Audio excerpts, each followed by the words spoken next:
नमस्कार दर्शकों, जेके प्राइम में आपका स्वागत है और मैं हूं विनोद कुमार। दर्शकों, बहुचर्चित प्रोजेक्ट रटले की मैं बात कर रहा हूं, उसको आखिरकार हरी झंडी मिल गई।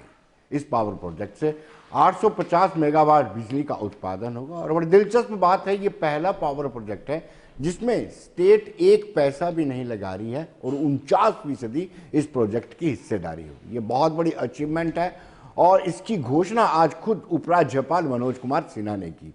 यानी जम्मू कश्मीर में पोटेंशियल तो है, लेकिन जब जब पावर प्रोजेक्ट लगाने की बात करते हैं तो पाकिस्तान अड़ंगा डाल देता है।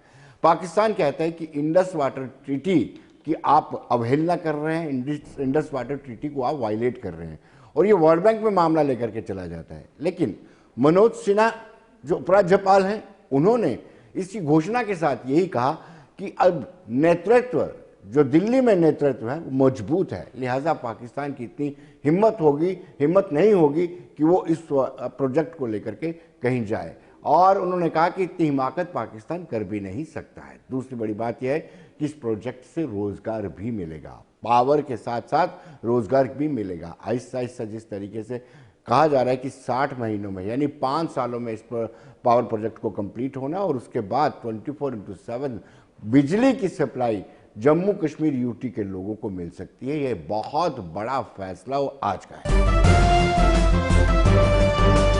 संयोग की बात है कि आज भारत सरकार की कैबिनेट ने जो प्रधानमंत्री जी के अध्यक्षता में आज संपन्न हुई, उसमें एक आप सबके ध्यान में होगा कि लंबे समय से रटले प्रोजेक्ट का नाम आप सब सुन रहे हैं। आज भारत सरकार ने उसे स्वीकृति प्रदान कर दी है और उसकी कुल लागत 5822 करोड़ रुपए है। ये 4000 डायरेक्ट और इनडायरेक्ट जॉब क्रिएट करेगा। अब पिछले बार आप सब प्रेस कॉन्फ्रेंस में थे जिसमें यह भी बताया गया था कि क्वार 540 मेगावाट पहले से डिसाइड किया हम लोगों ने टेकअप करने का, जिसकी कुल लागत 4264 करोड़ है और उसमें भी 2000 जॉब्स डायरेक्ट और इनडायरेक्ट क्रिएट होंगे।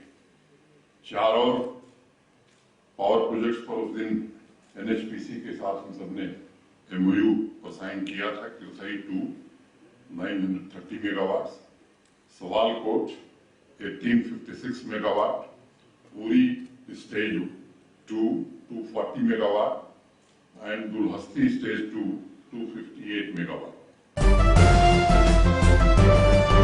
दर्शकों, उन्होंने जब कहा कि पावर प्रोजेक्ट से रोजगार मिलेगा तो सवाल यह भी बनता था कि क्या रोजगार में, क्योंकि ये लोकल है, पावर प्रोजेक्ट लोकल है, क्या रोजगार में लोकल लोगों को तरजीह दी जाएगी? तो उपराज्यपाल ने स्पष्ट कर दिया कि प्राथमिकता जो है लोकल लोगों की होगी। जब पावर मिनिस्टर यहाँ थे, आप सबने सुना कि मिनिस्ट्री ऑफ पावर और मिनिस्ट्री ऑफ स्किल डेवलपमेंट मिलकर के ये ट्रेनिंग सेंटर्स यहाँ इन प्रोजेक्ट के साथ एनएचपीसी स्टार्ट करेगी ताकि यहाँ के स्थानीय युवकों को ट्रेन करके उन्हें इन प्रोजेक्ट्स में लगाया जा सके।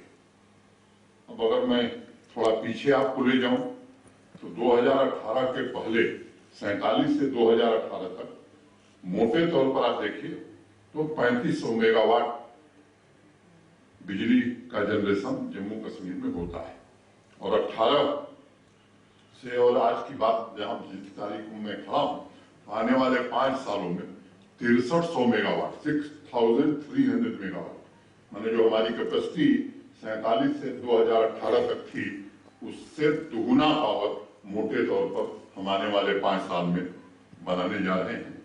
इसके लाभ आप स्वाभाविक रूप से समझ सकते हैं कि एक तो सेल्फ रिलायंट पावर में हो जाएगा स्टेट, पावर डेफिसिट से पावर सरप्लस स्टेट हम बनेंगे, फास्टर ग्रोथ होगी, डेवलपमेंट होगा और 12,000 डायरेक्ट और इनडायरेक्ट जॉब्स भी क्रिएट होंगे। जहां तक इस रटले प्रोजेक्ट की कुछ विशेषताओं का भी मैं जिक्र करना चाहूंगा। मैंने पहले आपको बताया कि ये 5281.94 करोड़ की लागत से 850 मेगावाट का ये हाइड्रो पावर प्रोजेक्ट होगा और इसमें 51% एनएचपीसी का और 49% जेकेएसपीडीसी की इक्विटी होगी। जो सबसे मजेदार बात है, या मैं कहूं कि शायद ये पहली बार ऐसा हो रहा है कि बिना एक पैसे लगाए जम्मू कश्मीर एक पावर प्रोजेक्ट में आधे का हिस्सेदार लगभग आधे का बनने जा रहा है। जो इक्विटी हमारी है 776.44 776.44 करोड़, ये भारत सरकार दे रही है। और जो 51% एनएचपीसी का है वो एनएचपीसी खुद वहन करेगा। दर्शकों, अब सवाल ये उठता था कि जो केएस को वन टाइम रिलैक्सेशन दी जा रही है, जो पिक्चर लंबे समय से चलती आ रही है, लेकिन यूटी बनने के बाद वो रिलैक्सेशन कम कर दी गई थी और उपराज्यपाल ने ट्वीट करके कहा था कि एक मरतबा ये रिलैक्सेशन दी जाएगी। उसको लेकर के भी सवाल पूछा गया तो उनका कहना है कि आखिरी मरतबा है, उसके बाद आपको जैसे बाकी यूटीज में है उतनी ही एज में आपको एग्जाम देने पड़ेंगे, यानी 32 साल की आयु तक आप एग्जाम दे सकते हैं। यानी उन्होंने स्पष्ट कर दिया कि एक ही मरतबा इस तरह की रिलैक्सेशन आपको दी जा रही है। स्टूडेंट्स को पूरी तरह से तैयार रहना होगा और कम्पीट करना होगा बाकी लोगों के साथ। यूनियन पब्लिक सर्विस कमीशन की आयु सीमा 32 साल ही है। जम्मू कश्मीर में पिछले वर्ष कुछ लोगों ने तैयारी की होगी और इसके कारण इस वर्ष वो परीक्षा में शामिल हो सके, इसलिए 1 साल की रिलैक्सेशन दी गई है। मैं सभी नौजवानों से विनम्रता पूर्वक कहना चाहता हूं कि पूरे देश की प्रतिभाओं से कम प्रतिभा यहाँ नहीं है, उनमें पूरी क्षमता है, सामर्थ्य है, वो देश के बाकी हिस्सों के लोगों के साथ कम्पीट कर सकते हैं। तो अब 40 साल में नौकरी करेंगे तो क्या करेंगे, आप खुद सोचिए। कुछ आराम कीजिए उन पर भी और कुछ आराम कीजिए सर। दर्शकों, उपराज्यपाल ने आज प्रीमियर लीग का भी उद्घाटन किया। हक्कू स्टेडियम में आयोजित कार्यक्रम के दौरान उन्होंने कहा कि प्रतिभा की कमी नहीं है, निखारने की जरूरत है। यूटी जम्मू कश्मीर में लोगों में प्रोत्साहन है, खिलाड़ियों को प्रोत्साहित करने की जरूरत है और खिलाड़ी प्रोत्साहित होते हैं तो अच्छा परफॉर्म भी करते हैं।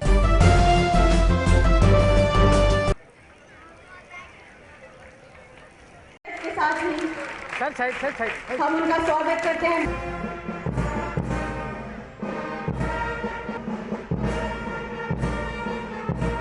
Team Khalsa warrior club Ajit Singh and kabaddi शहीद डीबीपी स्पोर्ट्स क्लब सुरक्षण Pinto coach Rajendra Singh Akhnoor club Pinto club Akhnoor. आपकी basic falls of judo Parshuram awardee Asian Games representative of any target area and foil is. Come on!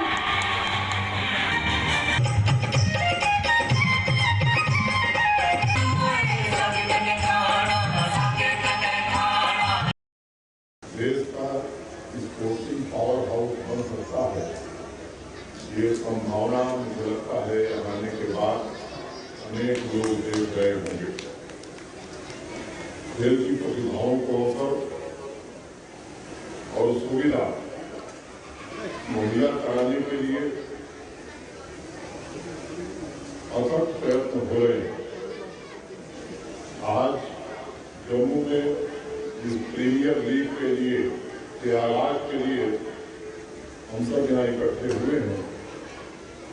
मैं समझता हूँ वह उसी सिलसिले का एक हिस्सा है और अभिन्न हिस्सा है।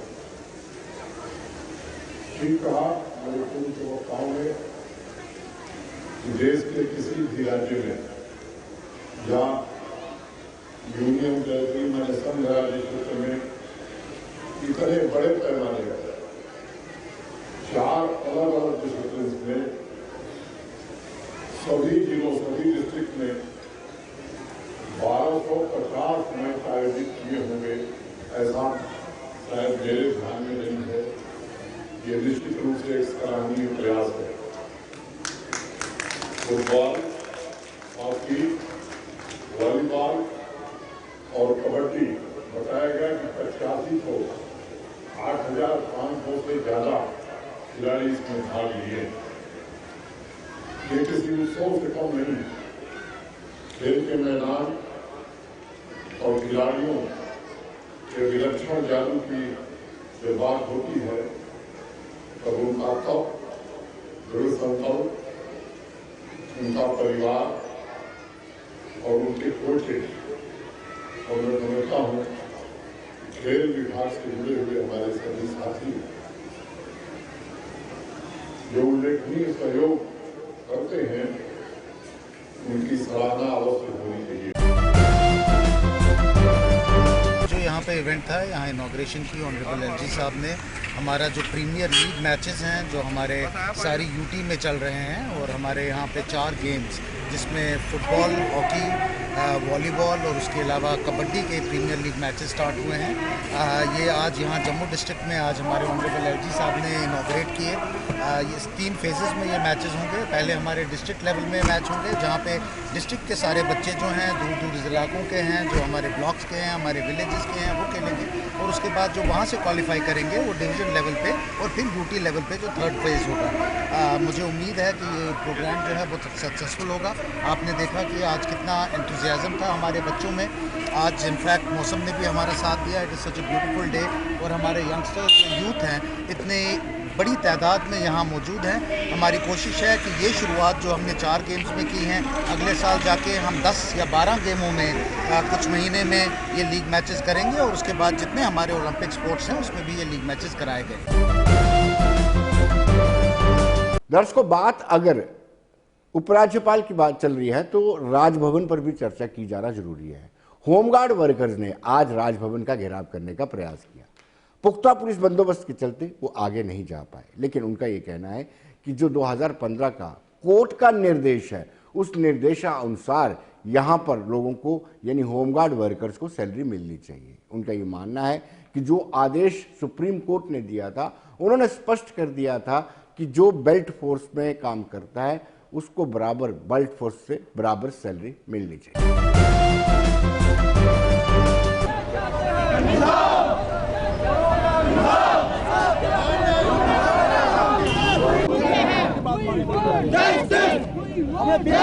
काफी महीनों से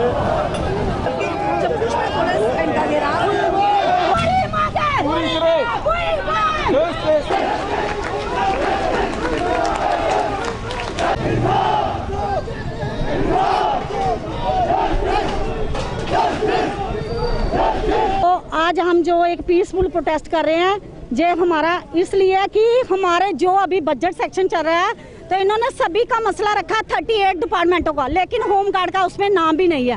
तो हम अपने एलजी साहब से आज यही अपील करने आए हैं, जो जवान जुम्मा है, जो जम्मू के जे हमारे भारत के जो नौजवान हैं, जो एक युवा पीढ़ी है जो यूनिफॉर्म के अंदर एक इनकी प्रोटेक्शन करती है, यूनिफॉर्म के अंदर दिन रात ड्यूटी करती है, लेकिन इनके साथ शोषण हो रहा है।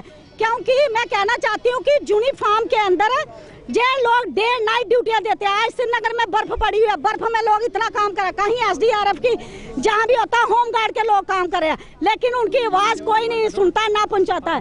हम उनसे ये अपील कर रहे हैं आज एलजी साहब से, आप हमारी 1 साल से फाइल हमारे होम सेक्रेटरी के पास है, सर आपसे हाथ जोड़ के अपील करती हैं, ये देश की बेटियां हैं, इनके साथ इंसाफ करिए, हमारी फाइल का डिसीजन लिए। अगर आपने ड्यूटी बनाया, जहाँ हमें ड्यूटी का दर्जा दिया जाए, जहाँ हमें सुप्रीम कोर्ट का ऑर्डर 3 मार्च 2015 का इक्वल वर्क इक्वल पे, समान वेतन समान कार्य, हमारी पॉलिसी क्यों नहीं बनाई गई है? आपको अगर होमगार्ड की जरूरत नहीं है, पूरे जम्मू कश्मीर से होमगार्ड को खत्म कर दो।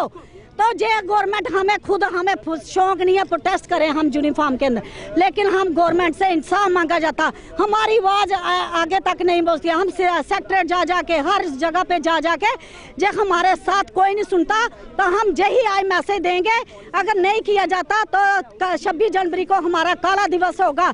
आजाद हिंदुस्तान के अंदर गुलाम होमगार्ड है, तो ये वायदा जम्मू कश्मीर स्टेट है जहाँ पे सारे नेता सोए हुए हैं, सभी लोग सोए हुए हैं।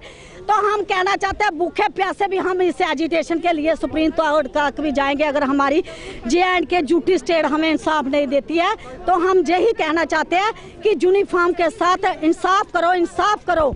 मतलब 25 साल हो गया इस डिपार्टमेंट में मुझे आए हुए सर। हाँ जी, ये बाल भी सफेद हो गए मेरे, और बिल्कुल 92 के भी भर्ती हैं मेरे साथी, जहाँ बानों के भर्ती हैं जहाँ, लेकिन अभी तक इस गवर्नमेंट ने कोई कुछ नहीं हमारा किया है, ना ही तो पता नहीं ये करना नहीं चाहते हैं। अगर नहीं करना चाहते हैं तो इस डिपार्टमेंट को खत्म कर डाले जाए लोग। मैं कहता हूँ हमें कोई जरूरत नहीं है फिर जहाँ आने की, हम नहीं जहाँ आएंगे आपके दरबार में, बिल्कुल नहीं जहाँ आएंगे, क्योंकि हमें कोई लोड नहीं है जहाँ आने की, क्योंकि हम तो तभी आ रहे हैं जो एक डिपार्टमेंट में काम करता है उसे क्या देते हैं बतौरे 27,000 मतलब 2,700 रुपया 2700 रुपया दे रहे हैं आप लोग, और ड्यूटी करते हैं चाहे हम 9 दिन ही करते हैं, लेकिन उस ड्यूटी में 8 घंटे हम काम करते हैं। अब क्या करेंगे? अपने गवर्नर साहब के आगे जहाँ बैठे हैं बच्चे आकर जे बाप के आगे बैठे हैं, और बाप ने बच्चों को अभी कुछ देखना है कि क्या करना है इनके लिए। हमने होमगार्ड वर्कर्स का कहना है कि अगर सरकार ने उनकी मांगों को नहीं माना तो वो 26 जनवरी वाले दिन काला दिवस बनाएंगे, और जो जनवरी के आखिरी सप्ताह में सत्र शुरू हो रहा है लोकसभा सत्र, उसमें भी जाकर के वो प्रोटेस्ट करेंगे। यानी उतारू हो गए हैं, बागी हो गए हैं और निर्णायक लड़ाई लड़ने के मूड में हैं। और आज हमने मजबूर होकर यहाँ रैली निकलना पड़ी और गवर्नर राजभवन के बाहर हमने धरना देकर बैठना पड़ा। दुख की बात है हमारे साथ सरकार ने सौतीली माँ के जैसा सलूक किया है। ऐसे हमारी पॉलिसी बनाई है ना, और हम दिन को जैसे हमारे को बेरोजगार बना दिया, उस पॉलिसी ने बेरोजगार बना दिया। पहले इन्होंने ये 6 साल के बाद हमें डिसगेज करते थे, फिर 1 महीने के बाद रीगेज करते थे। अब इन्होंने ऐसी पॉलिसी बनाई 6 साल के बजाय 3 साल का ऑर्डर बनाता, 3 साल के बाद फिर डिसगेज कर देते हैं। हम बोलते हैं बाकी स्टेटों में कोई डिसगेज नहीं होता है, कोई किसी को नहीं निकालता है, यहाँ 3 साल के बाद निकालना शुरू कर दिया। हम अपने डीजी साहब को पूछना चाहते हैं, यहाँ जम्मू कश्मीर के डीजीपी दिलबाग सिंह साहब से पूछना चाहते हैं, यहाँ हम अपने होम सेक्रेटरी से पूछना चाहते हैं, प्रिंसिपल सेक्रेटरी होम से पूछना चाहते हैं, बताइए हमारे लिए कौन सी पॉलिसी बनाई? हमारे इस पॉलिसी से हमारे बच्चों को जहर दे दो, अपने हाथों से घर में पहुँचाकर जहर दे दो, वो हमारे लिए अच्छा है और हमारे बच्चे भी शांति से मर सकें और आपके दिल को भी तसल्ली मिल जाए। और हम इतने दुखी हो चुके हैं, हमारे भूखमरी के शिकार हमारे बच्चे हो। दर्शकों, होमगार्ड वर्कर्स का ये मानना है कि बाकी यूटीज में जिस तरीके से होमगार्ड वर्कर्स को सैलरी मिल रही है उसी पैटर्न पर इनको भी सैलरी दी जानी चाहिए। और उनका कहना है कि बार बार आग्रह करने के बावजूद भी ना तो पिछली सरकारों ने सुनवाई की और ना ही इस वक्त उपराज्यपाल एलजी जो है इस वक्त उनकी सुनवाई नहीं कर पा रहे। उनका मनोज सिन्हा से गुजारिश की है कि उनकी सुनवाई की जाए और उनको वेतन दिया जाए उसी तर्ज पर जैसे बाकी यूटी में दिया जा रहा है। 2700 रुपये मिलता है, 1995 को भर्ती हूँ मैं, 2700 रुपये मिलता है। पहले कितना मिलता था? पहले 280 मिलता था, फिर 540 हुआ, उसके बाद अभी देते हैं 2700 रुपया। अभी बड़ा मुश्किल है जनाब, ना सर्कल चल रहा ना कुछ, बच्चे भी जवान हो गए, अभी बहुत मुश्किल है, बहुत मुश्किल है जनाब। आज जो करेंगे काम कल करेंगे, आज करेंगे कल, ऐसे हम सभी ओवरेज हो गए हैं। मेरे अभी 48 साल एज हो गई है, मैं क्या कर सकता हूँ बोलो? इन्हें परमानेंट के ही चले जाएंगे, क्या करेंगे फिर? कुछ पल्ले कुछ नहीं पड़ा जब अभी तक। सरकार कहते हो जाएगा, अभी तक होगा नहीं। 26 साल से यही दे रहे हैं, आज होगा कल होगा, आज होगा कल होगा। सभी लड़के ऐसे ही सभी ओवरेज हो गए हैं, 3-4 दफा रिटायरमेंट भी हो गए हैं बेचारे, ऐसे ही मिला कुछ नहीं अभी तक। बहुत मुश्किल है जनाब। क्या कहेंगे सरकार? सर यही जो बाकी स्टेट में है, पंजाब हरियाणा हिमाचल, ऐसा हम रेगुलर करते, हम परमानेंट नहीं चाहते, रेगुलर करते बस, जिससे हमारी फैमिली का गुजारा चल जाए बस। हम गुजारे की बात करते हैं बस। वो पंजाब है वो 32,000 देता है, हमारा 2700 देता है। हर किस्म की ट्रेनिंग, हर स्टेट की अलग है। दर्शकों, अब हम बात करेंगे आने वाली बजट की। ये जो बजट 2021-22 का आना है, ये फरवरी के पहले सप्ताह में आ सकता है और इस बजट को लेकर के कहीं ना कहीं सबकी निगाहें टिकी हुई हैं। निगाहें टिकी होने का एक प्रमुख कारण ये भी है कि कोविड-19 के चलते हर एक सेक्टर को नुकसान हुआ है, चाहे वो व्यापार हो, उद्योग हो, टैक्सी चालक को, हर एक सेक्टर को इसका सीधा सीधा असर पड़ा है। बड़े दुर्भाग्य की बात है, लेकिन इस वक्त उनको उम्मीद है कि टैक्सेशन में कुछ रियायतें दी जाएंगी, कुछ अच्छे पैकेज दिए जाएंगे। हमने व्यापारी तबके से बातचीत की, आइए देखते हैं उनका क्या कहना है। सेंट्रल गवर्नमेंट ने हमारी जम्मू कश्मीर यूटी में इंडस्ट्री पैकेज दिया, हम उसका स्वागत करते हैं और सेंटर का धन्यवाद भी देते हैं। उन्होंने इंडस्ट्री के लिए एक अच्छा पैकेज दिया जिससे हमारी पुरानी इंडस्ट्री भी रिवाइव होगी और नई इंडस्ट्री लगने के लिए काफ़ी आशाएं पैदा होंगी और नए नए रोज़गार पैदा होंगे। इसका हम स्वागत करते हैं। हम उसी तरह सेंटर से जिस तरह आपने इंडस्ट्री रिवाइव करने के लिए पैकेज बनाया है, उसी तरह ट्रेड पॉलिसी बननी चाहिए। आपको याद होगा 5 अगस्त 2019 में जब 370 टूटी थी, हटाई गई, तो 3 महीने हमारे व्यापारी जो है बंद रहे। हमारे व्यापारियों को काफ़ी नुकसान हुआ। उसके बाद कोविड-19 जब आया पूरे हिंदुस्तान में, पूरे वर्ल्ड में, तो जम्मू कश्मीर के लोगों को, व्यापारियों को खासकर हमारी दुकानें बंद रही और काफ़ी नुकसान हुआ। हमारी जो स्टेट है वो आगे मिलिटेंसी के दौर से गुजर रही है और हर समय नुकसान होता है, लेकिन सेंट्रल गवर्नमेंट का हम धन्यवाद देते हैं। उन्होंने जिस तरह इंडस्ट्री पैकेज दिया और ख़ासकर पुरानी इंडस्ट्री को जो 5% इंटरेस्ट रिबेट की माफ़ीनामा किया, वो एक ऐतिहासिक कदम है पुरानी इंडस्ट्री रिवाइव करने के लिए।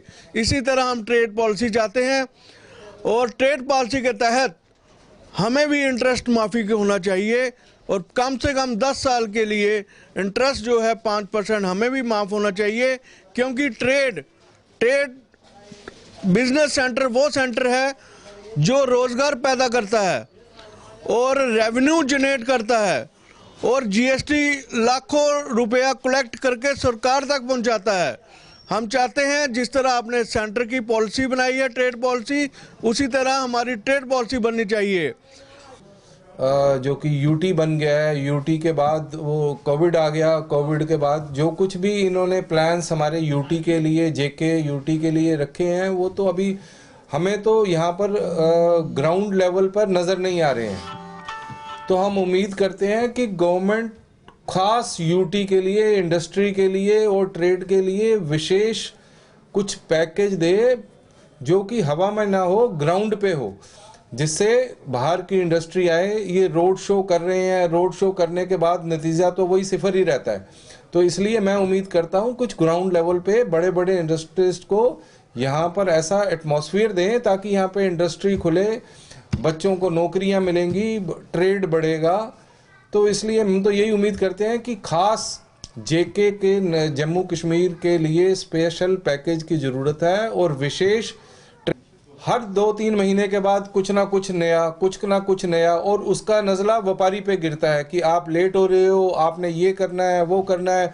अब सबसे बड़ी प्रॉब्लम जो 1 अप्रैल से होने जा रही है व्यापारियों को, कई व्यापारियों को तो पता होगा, कई नहीं पता होगा, हम जिसकी एनुअल टर्नओवर 5 करोड़ रुपया है उसको ऑनलाइन पोर्टल पे जाके बिल बनाना है। और हमारे जम्मू में तो ये इंटरनेट ही नहीं है, 2G पे कौन सा वहाँ पे जाके उनका पोर्टल पे जाके हम बिल बना पाएंगे।